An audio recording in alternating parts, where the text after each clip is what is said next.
Investments को हम लोग क्या स्टॉक मार्केट में भी टिप ढूंढते रहते हैं, ठीक है। अरे आदित्य भाई बताओ ना यार, वो कौन सा स्टॉक मार्केट, कौन सा स्टॉक मार्केट। तो आपने मेरे को बोला XYZ स्टॉक मार्केट, नाम है उसके बारे में जानता हूँ। और आपको मजेदार बात बताऊं, बहुत कम लोगों को पता है। 0.76% डिवाइडेड बाय 365, जो भी नंबर आएगा वो हर रोज डेली निकाला जाता है। तो आप सोचो, अगर ये 365 दिन पे 550 करोड़ निकाल रहे हैं, यानी दिन का 1.5 करोड़ रुपया फंड हाउस को इस फंड से मिल रहा है। इतना बड़ा पैसा बनता है। आप में से बहुत सारे लोगों ने ये पूछा है कि सर हमें म्यूचुअल फंड्स में इन्वेस्टमेंट करनी है, लेकिन आखिर हम एक अच्छा म्यूचुअल फंड चूज कैसे करें, बेस्ट म्यूचुअल फंड कैसे निकाला जाता है, और कौन से म्यूचुअल फंड में हमें पैसा डालना चाहिए, कौन से में नहीं डालना चाहिए, रिटर्न्स किस में ज़्यादा अच्छे बनेंगे, और आपको लॉन्ग टर्म में सबसे ज़्यादा फायदा किस में मिल सकता है। और सबसे इंपॉर्टेंट बात कि अगर आप किसी पर्टिकुलर म्यूचुअल फंड में पैसे डाल रहे हो तो कौन कौन सी चीज़ें जिसको आपको कभी भी नहीं करना है, और सबसे ज़्यादा ध्यान रखना है कहीं पे भी पैसा डालने से पहले जब म्यूचुअल फंड्स की बात आ रही है।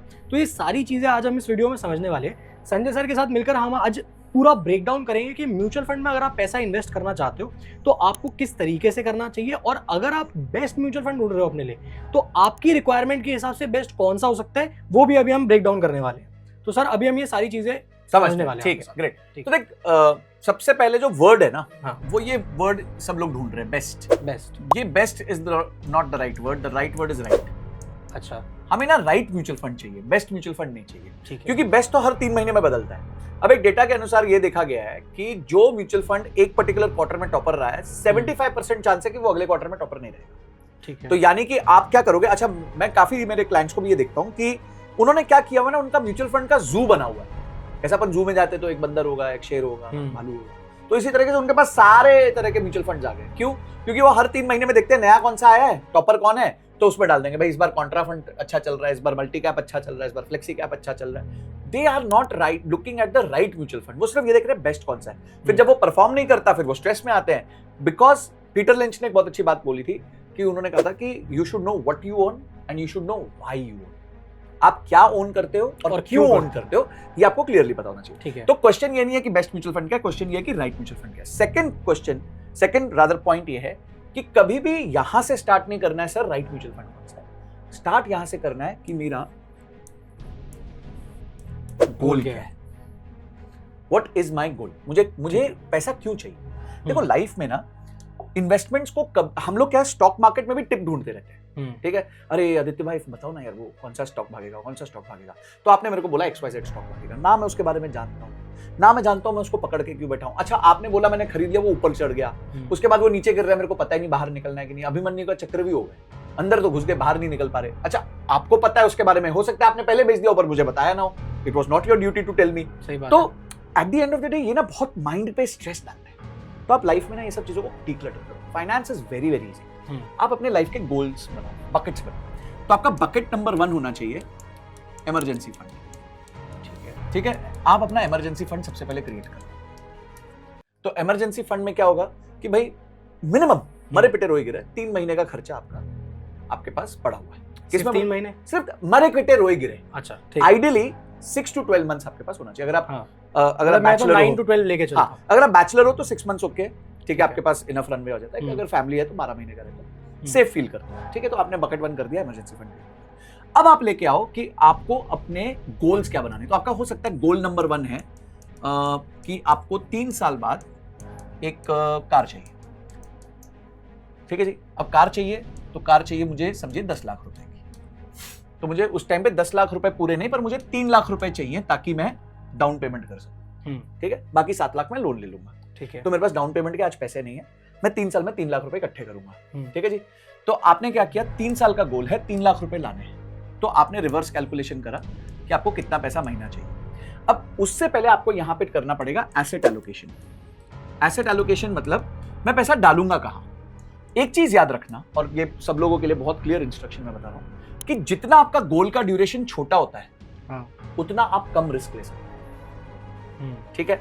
अब लोगों को क्या है, बहुत सारे निवेशक जो है ना वो आए हैं आफ्टर 2020, तो उन्होंने एक बहुत सिग्निफिकेंट बुल रन देखा, पर अभी रिसेंटली अच्छा खासा क्रैश हुआ। कभी स्ट्रेस आने लग गया सबको कि भाई क्या करूं क्या नहीं करूं क्या नहीं। तो इसीलिए अगर आपने आज गोल बनाया होता 3 साल बाद गाड़ी का, समझो सितंबर में बनाया होता, और आपने बोला तो चल एक काम करता हूं स्मॉल कैप में पैसा डाल दो, ठीक है, मिड कैप में डाल दो, जल्दी आ जाएगा 3 लाख, तो आपका तो बाजा बच चुका होता। नहीं होने वाला। तो इसलिए अब वो गोल ही अचीव नहीं होगा। बहुत मुश्किल है कि आप वो गोल अचीव कर पाओ। तो एसेट एलोकेशन में आपको ज्यादा जो है वो डेट इंस्ट्रूमेंट्स रखने पड़ेंगे और ये ज्यादा बढ़ाना पड़ेगा और इक्विटी को कम करना पड़ेगा। इसका मतलब ये है कि आपको जैसे एफडी हो गया, लिक्विड फंड्स हो गया, बॉन्ड्स हो गए, जिसमें रिस्क बिल्कुल कम होता है पर कमाई भी आपको 7 से लेकर 9% के बीच में मिलती है। और इक्विटी आपने बहुत कम रखा, और वो भी कौन सा रखा? लार्ज कैप, एकदम बड़े बड़े कंपनीज रखे। और अगर आपको डेट और इक्विटी का कॉम्बिनेशन चाहिए तो एक फंड होता है जिसे हम कहते हैं हाइब्रिड फंड। तो हाइब्रिड फंड में क्या होता है? 65% इक्विटी होती है और 35% डेट होता है। तो आप ऐसे छोटे गोल्स के लिए हाइब्रिड फंड ले सकते हो। तो हाइब्रिड फंड कौन सा है? अब आप जाके सिलेक्ट कर सकते हो हाइब्रिड फंड कि पिछले कुछ सालों में किसने सबसे अच्छा रिटर्न दिया। आप ये मत देखो किसी ने 1 ईयर में दिया है, 5 ईयर देखो, 10 ईयर देखो। ज्यादा कोई फंड अगर 3 साल से कम का है उसको तो देखो ही मत, कि उसको आपको पता ही नहीं ना, अभी पता ही नहीं ना क्या परफॉर्मेंस आई है, अभी तो छोटा फंड है वो। ठीक है, तो एसेट एलोकेशन ऐसे होती है आपके गोल के हिसाब से। अब आपने गोल नंबर 2 बनाया। ठीक है, अब गोल 2 आपने ये बनाया कि मेरे को 10 इयर्स के बाद एक होम खरीदना है, घर खरीदना है। और घर खरीदना है मुझे, समझो जो आज घर समझो 60 लाख रुपए का, मुझे 10 साल बाद खरीदना है, तो मैं अज्यूम करता हूं कि तब तक वो 1.2 करोड़ का हो गया होगा। और उसके लिए मुझे 25% डाउन पेमेंट यानी मुझे 30 लाख रुपीस चाहिए। ठीक है, तो अब आपका गोल हो गया 10 ईयर 30 लाख रुपीस। पर अब आपका गोल है लंबा, 10 साल है आपके पास, तो मार्केट थोड़ा सा नीचे गई ऊपर गई तो आप मैनेज कर सकते हो। तो अब आपका एसेट एलोकेशन क्या होगा? सेम, आपको डेट और इक्विटी के बीच में खेलना है, पर आपका डेट जो है वो इस बार हो जाएगा कम और इक्विटी बढ़ जाएगी क्योंकि आपके पास 10 साल की अवधि है। अब इक्विटी बढ़ गई, इसमें आप क्या करो? आप मिक्स ऑफ लार्ज कैप ले लो, लार्ज एंड मिड कैप ले लो, पर अभी भी 10 साल बहुत बड़ा पीरियड भी नहीं होता, तो स्मॉल कैप को कम रखो। अभी पीछे क्या हुआ? सब लोग ने स्मॉल कैप भर दिया। क्यों? क्योंकि स्मॉल कैप बहुत अच्छा कर रहे थे। अब स्मॉल कैप सबके कपड़े उतार रहे हैं, तो सब टेंशन में। आप ये कह रहे हो कि अगर किसी को शॉर्ट पीरियड के लिए करना है, हाँ, तो वो ऐसा फंड चूज करे जिसमें उसका डेट थोड़ा सा ज्यादा हो और इक्विटी थोड़ा सा कम हो। यस, क्योंकि शॉर्टर ड्यूरेशन में इक्विटी बहुत ज्यादा अच्छे रिटर्न्स आपको शो नहीं करेगा, और अगर कर रहा है तो बहुत अच्छा है, लेकिन अगर नहीं करता है तो आपका गोल ही अचीव नहीं होगा। हाँ, आपका गोल ही अचीव नहीं होगा। लेकिन अगर कोई 10 साल के लिए कर रहा है तो वो ऐसा फंड ले सकता है जिसमें डेट बेशक थोड़ा सा कम हो और इक्विटी ज्यादा हो। क्योंकि वो लंबे टाइम के लिए 3 साल मार्केट नहीं चली, चौथे साल चल जाएगी, 5वें साल चल जाएगी, 6ठे साल चल जाएगी, और जब 6ठे साल चलेगी तो हमें भी पता है कि पीछे का सारा कवर कर लेती है, एक ही बार में कवर कर लेती है। सही बात है। मेरे ऐसे काफी फंड थे आदित्य जो 3.5 साल तक 0 रिटर्न थे, फिर वो नेगेटिव गए और आज वो 3 टाइम्स हो गए। तो 8-9 साल में वो 2 to 3 टाइम्स हो गए, जो एक अच्छा रिटर्न होता है। 19-20% सालाना रिटर्न IRR जिसे कहते हैं वो मिला। अब आपका गोल नंबर 3 में एग्जांपल लेता हूं। आपका गोल नंबर 3 है 20 साल बाद आपको रिटायर होना है, और आपको लगता है कि रिटायर होने के लिए आपके पास समझिए 3 करोड़ रुपए होने चाहिए, कि मैं 3 करोड़ होंगे तो मैं रिटायर हो जाऊंगा। अब आप क्या करोगे? अब आप डेट को बहुत कम कर दोगे और इक्विटी को ज्यादा कर दोगे, और इक्विटी में भी आप जो है स्मॉल कैप और मिड कैप, ठीक है, उनको ज्यादा कर दोगे। क्यों? क्योंकि आपके पास 20 साल है, बहुत ज्यादा टाइम। तो अगर मार्केट मैं कहता हूं 5 साल 6 साल 7 साल के लिए भी स्मॉल कैप नहीं चले, उसके बाद चल जाएगी, तो आपको टेंशन नहीं होगी। तो आपको टेंशन नहीं होगी क्योंकि आपका गोल 20 साल है। ठीक है, तो कभी भी आपका रिस्क जो है, ठीक है, आपका जो रिस्क जो है वो directly proportional to your duration होता है। तो अगर आपका जैसे जैसे ड्यूरेशन बढ़ेगा गोल का, वैसे वैसे रिस्क लेने की क्षमता आपकी बढ़ जाएगी। आपको इतना ही करना है, और इन चीजों के लिए आपको राइट म्यूचुअल फंड सिलेक्ट करना है। अब मैं आता हूं म्यूचुअल फंड पे। तो अभी हमने एक फ्रेमवर्क दे दिया कि आपको कैसे किस तरीके से आपको प्लानिंग करना है। हाँ, किस तरह। अब हम इसको एक ग्राफ बनाते हैं, ठीक है। इसको हम कहते हैं रिटर्न और इसको हम कहते हैं रिस्क, ठीक है। तो ये 0 पॉइंट है और ये आपका रिस्क, जितना ये रिटर्न बड़ा है और ये रिस्क बड़ा है यहाँ पे। अब आप याद रखिए कि जो कम से कम रिस्क है, मैं डेट की बात नहीं कर रहा, इक्विटी, डेट का रिस्क हमेशा इक्विटी से कम होता है, मैं इक्विटी की बात कर रहा हूं, इक्विटी बेस्ड म्यूचुअल फंड्स की बात कर रहा हूं। तो सबसे कम जो रिस्क होता है, सबसे कम जो रिस्क होता है वो होता है लार्ज कैप, जो भारत की टॉप 100 कंपनीज है, ठीक है। मैं हाइब्रिड की भी बात नहीं कर रहा, मैं प्योर इक्विटी की बात कर रहा हूं। तो लार्ज कैप का रिस्क कम होता है तो उसके रिटर्न्स भी कम होते हैं। उसके बाद आता है अगला कैटेगरी जिसे हम कहते हैं लार्ज एंड मिड कैप, जो भारत देश की टॉप 250 कंपनीज है, क्योंकि पहली 100 कंपनी लार्ज कैप होती है, अगली 150 कंपनी मिड कैप होती है, ठीक है। इसमें रिस्क थोड़ा बढ़ जाता है पर रिटर्न के चांसेस भी बढ़ जाते हैं, क्योंकि इसमें मिड कैप भी आ गया। इसमें मिड कैप भी आ गया। ठीक है, इसके बाद आता है मल्टी कैप। मल्टी कैप क्या होता है? मल्टी कैप और फ्लेक्सी कैप में काफी भी बड़ा डिफरेंस है जो लोगों को नहीं पता। लोगों को लगता है मल्टी कैप और फ्लेक्सी कैप सेम है, सेम बहुत नहीं होता। बड़ा फर्क है, बहुत बड़ा फर्क है। फर्क ये है कि मल्टी कैप में आपका जो रेशियो होता है, 100 रुपए अगर फंड में जाते हैं तो 25 जाता है लार्ज कैप में, 25 जाता है मिड कैप में, 25 जाता है स्मॉल कैप में, और जो बचा हुआ 25 है वो फंड मैनेजर के डिस्क्रिप्शन, वो इक्वल भी कर सकता है, लार्ज कैप ज्यादा खरीद सकता है, वो उसकी इच्छा है, वो इसकी इच्छा है। तो आखिरी 25 उसकी इच्छा है। ठीक है, उसका रिस्क ये 25 फिक्स्ड होता है, ये फिक्स्ड होता है। तो अब मल्टी कैप का रिस्क बढ़ा है बट उसके साथ साथ उसके रिटर्न के चांसेस भी बढ़े। इसके बाद आता है फ्लेक्सी कैप। ठीक है, फ्लेक्सी कैप क्या करता है? फ्लेक्सी कैप में पूर्ण अधिकार होता है। अगर आदित्य भाई फंड मैनेजर है और वो कहते हैं कि मैं सारा पैसा स्मॉल कैप में डालना चाहता हूं, तो फ्लेक्सी कैप फंड में उनको वो परमिशन मिलती है। तो ऑब्वियसली उसका रिस्क बढ़ जाता है और उसके रिस्क के साथ साथ आपका रिटर्न। क्योंकि यहाँ पर जो फंड मैनेजर होता है उसके पास ज्यादा लेवरेज होती है कि वो ज्यादा इंस्ट्रूमेंट्स के अंदर अपना रिस्क ले सकता है। तो बेसिकली क्योंकि उसके पास फ्रीडम है तो उसको कोई भी ऑब्लिगेशन नहीं है कि उसको लार्ज कैप में ही पैसा डालना है या मीडियम कैप में ही पैसा डालना है। तो वो स्मॉल कैप में भी डाल सकता है, वो मीडियम कैप में भी डाल सकता है, हो सकता है वो लार्ज कैप में सिर्फ 10% ही पैसा रखे, बाकी 90% उसने मिड कैप और स्मॉल कैप में डाल रखा है। तो ये चीज होती है। राइट, अब फ्लेक्सी कैप आ गया, तो फ्लेक्सी कैप के बाद अब आ जाता है मिड कैप, क्योंकि ये प्योर मिड कैप हो गया तो इसका रिस्क बढ़ जाता है, रिटर्न बढ़ जाता है। अंत में नहीं, फिर आता है स्मॉल कैप और उसका भी रिटर्न ज्यादा होता है मिड कैप से क्योंकि रिस्क ज्यादा होता है। और इन सब का बाप होता है सेक्टोरल या थीमेटिक फंड। ठीक है, अब सेक्टोरल फंड जैसे मैं आपको बताता हूं, बैंकिंग फंड, तो इसका रिस्क सबसे ज्यादा होता है। क्यों होता है? अरे भाई, आप म्यूचुअल फंड में क्यों निवेश करते हो? आप निवेश करते हो कि जो फंड मैनेजर है वो अलग अलग विभिन्न प्रकार के सेक्टर्स में पैसा डाले। तो आप क्यों फंड मैनेजर को बोल रहे हो कि नहीं नहीं, मेरे लिए तो तू पैसा सिर्फ जो है वो एफएमसीजी में डाल, या हेल्थ केयर में डाल, या फिर तू डिफेंस में डाल, या इंफ्रा में डाल। अब पीछे डिफेंस भाग गया तो सबको लगा डिफेंस फंड, सबने डिफेंस फंड। अब डिफेंस नहीं चल रहा तो वो ना माइनस में आ गया, वो स्ट्रेस में आ गए। अब वो उससे ना बाहर निकलते बने ना अंदर जाते बने। पर अगर वहीं पे आपने मल्टी कैप में डाला होता, ठीक है, या फिर आपने मिड कैप में भी डाला होता, तो एटलीस्ट आपको सेक्टोरल डाइवर्सिफिकेशन मिल जाता। तो आप, मेरा तो हमेशा ये कहना है कि इसको तो आप बिल्कुल देखो भी मत, क्योंकि इसमें सेक्टरल डाइवर्सिफिकेशन आपको मिलता नहीं है जो आपका एक्चुअल एजेंडा है। या तो फिर आपने सेक्टरल डाइवर्सिफिकेशन के लिए अलग अलग सेक्टरल फंड्स में पैसा डाल रखा है, वो एफिशिएंट नहीं है। मतलब आपने 7-8 सेक्टरल फंड्स में पैसा डाल रखा है लेकिन वो एफिशिएंट नहीं है। वो एफिशिएंट नहीं है।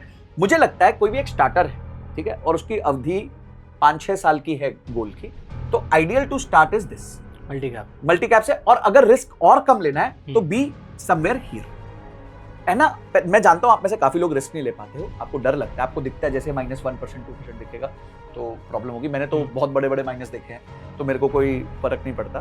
बट अगर आपके लिए वो नई बात है तो आप कुछ टेंशन मत लीजिए, आप सिर्फ लार्ज कैप में डाल दीजिए। हो सकता है उसमें माइनस दिखेगा पर बाकियों से कम दिखेगा, ठीक है। इससे आप रिस्क लेना सीखोगे, क्योंकि रिस्क लेना तो सीखना पड़ेगा भाई, नहीं तो पैसा नहीं मिलेगा। तो ये म्यूचुअल फंड का रिस्क रिटर्न पोर्टफोलियो हमारे लिए बनता है। तो इस तरीके से हम बनाते हैं। अब आपने क्वेश्चन ये पूछा कि एमएफ को सिलेक्ट कैसे करते हैं, ठीक है। तो एमएफ को सिलेक्शन कैसे करें हम, ये $1 मिलियन क्वेश्चन है। देखिए, एक तरीका जो सब लोग यूज करते हैं, कोई भी ऐप खोलते हैं उसमें टॉप फंड सिलेक्ट करते हैं, उसमें आजकल लिखा होता है कि high returns fund, ELSS fund, tax saver fund, thematic fund. तो उनको लगता है हर सेक्शन में जाओ, जो टॉप के 2 हैं उसमें पैसा डालो, वैसे ही कर रहे हैं। अब क्या होता है कि वहां जो सिलेक्शन होती है वो होती है बेसिस 1 ईयर रिटर्न। अब 1 ईयर में किसी ने अच्छा, अभी आप समझो यार, आप एक क्रिकेट टीम बना रहे हो, ठीक है, अपनी क्रिकेट टीम में किसी को जोड़ना है आप, और एक प्लेयर है जिसने 10 साल से खेल रहा है, 5 साल से खेल रहा है, 4 साल तो उसने खेला ही नहीं, अभी जाके खेला, तो उसको ले लोगे क्या? नहीं लोगे ना। आप देखोगे उसने 3 साल में कैसा खेला, 5 साल में कैसा खेला। हम द्रविड़ को क्यों पसंद करते हैं? क्योंकि द्रविड़ बिल्कुल कंसिस्टेंट रहता है, कंसिस्टेंटली खेलता। तो एमएफ सिलेक्शन में सबसे पहली चीज है कि अगर कोई 3 ईयर या उससे लेस का फंड है तो उसको आप जो है फिल्टर आउट कर दो, बाय बाय, मतलब इसको नहीं चूज करना, आप आउट कर दो, इसको करना ही नहीं, हमें नहीं लेना। क्यों? क्योंकि अब इसके पास इनफ एविडेंस नहीं, बीच में ले आते हैं, ठीक। तो इसको हम फिल्टर आउट कर देंगे, जो भी 1-3 साल से कम का फंड है। ये मैं काफी वीडियोस बनाता हूँ फंड सिलेक्शन पे, तो मैं ये इसी तरीके से करता हूँ। सेकंड, मैं जो चीज देखता हूँ ना, मैं देखता हूँ रोलिंग रिटर्न, ठीक है। अच्छा, ये बहुत लोगों को पता नहीं है रोलिंग रिटर्न्स क्या होते हैं, तो अभी हम आपको ये भी समझाएंगे, बड़े सिंपल से तरीके से समझाता हूं। और आपको कोई भी आप फिल्टर देखेंगे, टिकर टेप देखेंगे या कोई भी देखेंगे, ये पेड ऐड नहीं है, मैं सिर्फ बता रहा हूं क्योंकि मैं खुद वो यूज कर रहा हूं। तो रोलिंग रिटर्न्स जो है, रोलिंग रिटर्न्स आपको कंसिस्टेंसी बताती है, ठीक है। अब एक क्रिकेटर है, ठीक है, उन्होंने 10 मैच में 2 क्रिकेटर है, क्रिकेटर ए या फिर नाम दे देते, जैसे for example cricketer Rohit Sharma है और एक वो नया लड़का जो है शुभमन गिल, ठीक है। तो दोनों ने 10 इनिंग्स खेली, रोहित शर्मा ने 1000 रन बनाए और शुभमन गिल ने भी 1000 रन बनाए, ठीक है। अब रोहित शर्मा ने हर इनिंग्स में कभी 40 बनाए, कभी 60 बनाए, कभी 80 बनाए, कभी 90 बनाए, कभी 70 बनाए, इस तरीके से बनाए। शुभमन गिल 3 बार 0 पे आउट हो गया, एक बार 120 बना लिए, एक बार 30 बना लिए, एक बार 150 बना लिए, ऐसे करते करते इसने भी 1000 बना लिए, इसने भी 1000 बना लिए। अब आप मुझे बताओ इन दोनों में से आप किसको सिलेक्ट? ऑब्वियसली रोहित शर्मा को सिलेक्ट करोगे, क्योंकि वो हर बार रन बनाते हैं। हाँ। ये 1000 रन तक क्यों पहुंच पाया? क्योंकि इसकी 2-3 इनिंग्स अच्छी निकल गई, बट बाकी तो ये खराब खेल रहा था। तो रोलिंग रिटर्न्स जो है वो आपको बताता है कि कोई भी फंड कंसिस्टेंटली कैसे परफॉर्म करता है, क्योंकि कोई फंड ऐसा हो सकता है कि अचानक से उसकी चांदी लग गई, कोई एक स्टॉक उसका भाग गया, तो एक साल में तो उसने 50% रिटर्न बना लिया, बाकी साल में वो 10% बना। और दूसरी तरफ एक फंड है जो कंसिस्टेंटली 22-24% बना रहा है। तो रोलिंग रिटर्न्स देखना सबसे ज्यादा आवश्यक है। पॉइंट टू पॉइंट रिटर्न्स मत देखिए, रोलिंग रिटर्न्स देखिए। तीसरी चीज भाई, एक चीज याद रखना, वो है बेंचमार्क। क्या होता है, मैं आपको एक क्वेश्चन पूछता हूं आदित्य। क्वेश्चन है, मुझे मैथ्स में 40 मार्क्स आए, आपका मेरे तरफ क्या रवैया हो? कितने में से? प्रिसाइसली। तो ये लोग नहीं पूछते अरे आप सिर्फ रिटर्न्स क्यों देख रहे हो? कभी कभी कम रिटर्न ज्यादा होते हैं और ज्यादा रिटर्न कम होते हैं। क्यों? क्योंकि आपका बेंचमार्क तो वो बीट कर चुका है। अगर मुझे 100 में से 40 आए तो आप बोलोगे हैं बेकार है। इसको थोड़ा सा हम मार्केट के पर्सपेक्टिव से अभी आपको समझाते हैं और अच्छे से लेके जाएंगे। हाँ, तो बेंचमार्क में अगर मैं 50 में से 100 में से 40 लाया, हाँ, तो आप सब मेरे पे हंसोगे, अरे बेकार है, क्योंकि मैं 50 में से 40 आया, तो आप बोलोगे अच्छा स्टूडेंट है। तो अचानक से वो 40 तो 40 ही है, पर आपका पर्सपेक्टिव बदल गया उस 40 का, क्योंकि आपको बेंचमार्क मिला कि भाई बेंचमार्क 50 मार्क्स थे, ज्यादा से ज्यादा 50 आ सकते थे, तो भाई 50 में से लड़का 40 ले आया, वेरी गुड, कांग्रेचुलेशन, ठीक है। तो बेंचमार्क को जो बीट कर रहा है वो अच्छा फंड है, और जितना ज्यादा टाइम तक बीट कर रहा है वो ज्यादा अच्छा है। तो इसमें बहुत रिसर्च है मार्केट में कि बेंचमार्क को लोग कितनी बार बीट कर पाते हैं, कितनी बार नहीं बीट कर पाते। तो तीसरा हम देखते हैं बेंचमार्क। चौथा हम देखते हैं कैटेगरी एवरेज, ठीक है। अब इसी एग्जाम्पल को आगे लेके चलता हूं 40 मार्क्स वाले को, कि 40 मार्क्स में वो क्लास में 30 बच्चे थे, ठीक है। मुझे 40 मार्क्स आए, पर फिर भी मेरा रैंक 25 है, यानी कि उस कैटेगरी में ज्यादा मार्क्स लाने के बाद भी मैं पीछे हूं, क्योंकि बाकी लोग मुझसे ज्यादा अच्छे हैं। हाँ। तो वो कैटेगरी एवरेज है कि कहीं ऐसा ना हो जाए कि बेंचमार्क को तो मैं बीट कर रहा हूं, पर मैं कैटेगरी एवरेज पे भी नहीं पहुंच पा रहा। मतलब कि 10 लोग हैं, 10 लोगों में से जो बेसिक बेंचमार्क मान लो 5 का है, तो हाँ, आप 6 पे तो आ गए हो, हाँ, लेकिन बाकी मैक्सिमम लोग 7 या 8 पे बैठे हैं। हाँ, तो यहाँ पे कैटेगरी एवरेज नहीं है। हाँ, और कैटेगरी क्या है? वही, जैसे अगर कोई मिड कैप फंड है तो मिड कैप की कैटेगरी है। तो ये बड़ी सिंपल चीजें हैं, बड़ी अवेलेबल है, मतलब ऐसा नहीं है कि कोई मैं रॉकेट साइंस बता रहा हूं, ये बड़ी इजीली आप इनको चेक कर सकते हैं। अभी हम आपको दिखाएंगे भी कि ये कैसे चेक होता है। तो अगर ये 4 चीजों पे भी अगर अपन फोकस कर सके ना, मुझे लगता है इससे ज्यादा ना बहुत चीजें सोचोगे। अच्छा, एक रेशियो जनरली लोग देखते हैं, उसको कहते हैं शार्प्स रेशियो, ठीक है। तो शार्प्स रेशियो बेसिकली आपको बताता है कि आपने कितना रिस्क लिया और उसका कितना रिटर्न बनाया। तो ये रेशियो जनरली हम चाहते हैं कि 1 से ज्यादा रहे। जो भी फंड का 1 से कम होता है वो अच्छा नहीं माना जाता। और लास्ट बहुत लोग देखते हैं जिसे हम कहते हैं TER, टोटल एक्सपेंस रेशियो, यानी कि फंड मैनेजर कितनी फीस अपने लिए रख रहा है। ये जितनी कम हो उतना अच्छा है, बट सिर्फ कम का मतलब नहीं होता। मैं एक और रेशियो निकालता हूं। मैं क्या करता हूं, मैं 3 ईयर रोलिंग रिटर्न्स को टोटल एक्सपेंस रेशियो से डिवाइड कर देता हूं।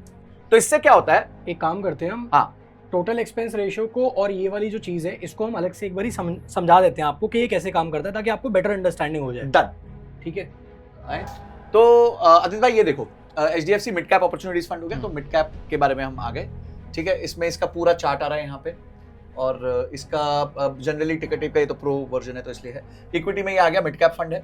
एसेट अंडर मैनेजमेंट, यानी कि इसमें आज जो टोटल निवेश की वैल्यू है वो करीबन 78,000 करोड़ रुपीस है। वेरी हाई रिस्क है, मिड कैप है, तो मैंने जैसे रिस्क टेबल पे बताया था कि बहुत ज्यादा रिस्क है। इसका एक्सपेंस रेशियो 0.76% और शार्प्स रेशियो 0.63, यानी कि in terms of sharps ratio इसने बहुत अच्छा परफॉर्म नहीं किया। रिस्क एडजस्टेड रिटर्न्स बहुत अच्छे नहीं दिए हैं, ठीक है।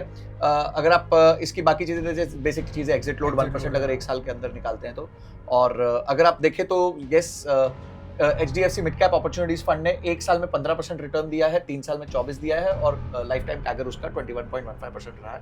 और ये कुछ कंपैरिजंस होते हैं टॉप फंड्स के साथ। इसमें ये बताते हैं कि इनके पास इक्विटी कितनी है और कैश कितना है। हाँ। तो इन्होंने अभी जो पैसा है उसमें से करीबन 7,000 करोड़ रुपए इनके खीसे में है। ये कभी भी मार्केट और गिरेगी तो खरीद सकते हैं। उसके बाद इनका कौन से बिजनेस में कहाँ कितना ज्यादा पैसा लगा है, कौन सी कंपनीज हैं जो इनकी मेजर कंपनीज है, जैसे इसके केस में इंडियन होटल्स है।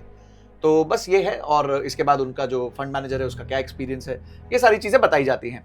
तो इसके थ्रू हम समझ सकते हैं कि किस तरीके से आप जो है वो सिलेक्ट कर सकते हो अपने पर्टिकुलर म्यूचुअल फंड। एक बार ना हम लोगों को एक्सपेंस रेशियो और शार्प रेशियो एक बार ही समझा देते हैं ठीक। कि क्या चीज होती है। तो देखो एक्सपेंस रेशियो बेसिकली है कि 0.76%, यानी कि अगर फंड के पास, अब मैं आपको इसको पैसों के हिसाब से समझा देता हूं, तो 78,000 करोड़ का यूएम है, तो उसका 0.76%, तो इसका 1% कितना होता है? इसका 1% होता है 779 करोड़। ठीक है ना, 1% 779 करोड़ होगा। ठीक है, तो 780 करोड़ पकड़ लो। 780 करोड़। तो 1% है 780 करोड़, ये है 0.76%, मतलब उसका 3 चौथाई। मोटा मोटी साल का 550-600 करोड़ रुपए की फीस जो फंड हाउस है वो इसमें से निकाल देता है। हाँ। और आपको मजेदार बात बताऊं, बहुत कम लोगों को पता है कि जो ये एक्सपेंस रेशियो है ना वो डेली लगता है। तो डेली जो AUM होता है उस पे वो लगता है। तो 0.76% डिवाइडेड बाय 365, हाँ, जो भी नंबर आएगा वो हर रोज डेली निकाला जाता तो है। आप सोचो, अगर ये 365 दिन पे 550 करोड़ निकाल रहे हैं, यानी दिन का 1.5 करोड़ रुपया फंड हाउस को इस फंड से बन रहा है। इतना बड़ा पैसा बनता है, छोटा सा नंबर है पर सोचो कितना ये पैसा आपसे पहले ले लिया जाता है, इससे पहले आपका पैसा इन्वेस्ट, मतलब जैसे मान लो फॉर सपोज आपने 100 हर रोज रुपए जाएगा। आपने मान लो 100 रुपए डाले, ठीक है, आपकी SIP सेट है, आपने 100 रुपए डाले। अब अगर ये 1% होता तो 100 रुपए में से आपने जो 100 रुपए डाले हैं सिर्फ 99 रुपए इन्वेस्ट होंगे, जो 1 रुपया वो ये फंड मैनेजर्स पहले बाहर निकाल लेंगे पैसा डालने से पहले। ये आप समझ लो, ये होता है एक्सपेंस रेशियो। अब शार्प्स रेशियो देखो वैसे थोड़ा टेक्निकल है, पर क्या होता है कि रिस्क क्या होता है? रिस्क होता है कि मूवमेंट को रिस्क मानते हैं। तो मूवमेंट के हिसाब से इस पर्टिकुलर फंड ने कितने रिटर्न्स दिए वो शार्प्स रेशियो बताता है। तो वो 0.63 है, यानी कि अगर मैं 1 यूनिट का रिस्क ले रहा हूं तो मैं 0.63% ही कमा पा रहा हूं। तो यानी कि शार्प्स रेशियो थोड़ा सा इसका कमजोर है। तो but again as I said कि शार्प्स रेशियो बहुत बड़ा चीज नहीं है आपके देखने के लिए, मैं बहुत नीचे उसको रखा था। एक्सपेंस रेशियो डेफिनेटली एक बहुत बड़ी चीज है। तो ये इस तरीके से आप इस पर्टिकुलर फंड को इवैल्यूएट कर सकते हैं। बहुत सारे स्क्रीनर्स भी हैं, आप स्क्रीनर्स को भी यूज कर सकते हो फंड्स को इवैल्यूएट करने के लिए। तो इसको अभी हम आपके लिए सम अप कर देते हैं कि एग्जैक्टली आपके लिए क्या फ्रेमवर्क है कि आप कैसे स्टेप्स ले सकते हो इस चीज को अचीव करने के लिए। तो सबसे पहला स्टेप ये होगा कि कोई भी फंड जिसकी लाइफ 3 साल से कम है उसको नहीं यूज करना है। सेकंड, गोल प्लानिंग आप कर चुके हो, मैं ये अज्यूम कर रहा हूं, ठीक है। 3 ईयर रोलिंग रिटर्न आप जरूर देखेंगे। आइडियली कोशिश करिए कि 3 ईयर रोलिंग रिटर्न के बेसिस पे ही सिलेक्ट कीजिए, क्योंकि इससे आपको कंसिस्टेंसी का पता चलने लग जाता है, ठीक है। थर्ड जो है, आप देखिए कि टोटल एक्सपेंस रेशियो सबसे कम किसका है, लीस्ट जो टोटल एक्सपेंस रेशियो है वो किसका है। तो ये लॉन्ग टर्म में बहुत फर्क पड़ जाता है, बहुत फर्क एक्सपेंस रेशियो। और नेक्स्ट है बेंचमार्क को कंसिस्टेंटली बीट करता हो। और फिफ्थ है कैटेगरी एवरेज को, मतलब कैटेगरी एवरेज में फर्स्ट ना आए पर टॉप 5 में रहे, ठीक है। कैटेगरी एवरेज में टॉप 5 में रहे तो ये एक अच्छा फंड माना जाता है, क्योंकि अब 40 फंड्स है तो ऐसा नहीं है कि हर बार ही वो नंबर 1 आएगा। तो 5 में टॉप 5 में भी रहेगा तो काफी अच्छी बात है। 1 ईयर, 3 ईयर, 5 ईयर में अगर वो टॉप 5 में आ रहा है तो एक कंसिस्टेंट परफॉर्मर है। भाई जैसे हम बच्चों को सिलेक्ट करते हैं, एक कंपनी आके एक बच्चे को कैसे सिलेक्ट करती है, तो सिलेक्ट करती है ऐसे तो देखती है कि सबसे सस्ता कौन मिल रहा है, सबसे अच्छा किसने परफॉर्म किया है, 3 साल रोलिंग रिटर्न उसका कितना अच्छा मतलब उसके परफॉर्मेंसेस रही हैं, कैटेगरी एवरेज में क्या रहा है। तो वो कोई भी चीज को सिलेक्ट करने का एक फ्रेमवर्क है और यही वो सिंपल सा फ्रेमवर्क है। तो मोटा मोटा 5 चीजें हमको चाहिए। यस। तो हैप्पी शॉपिंग, ठीक है। अभी टाइम अच्छा चल रहा है, थोड़ा म्यूचुअल फंड्स में पैसा डाल दो, गोल ओरिएंटेड डालना। और अगर गोल छोटे अवधि का है तो कृपया करके डेट ज्यादा, इक्विटी कम। गोल लंबी अवधि का है, यानी 10 साल, 12 साल, 20 साल, तो आराम से इक्विटी में ज्यादा एक्सपोजर लीजिए और डेट में कम लीजिए, ताकि आप अपने लिए वेल्थ क्रिएट कर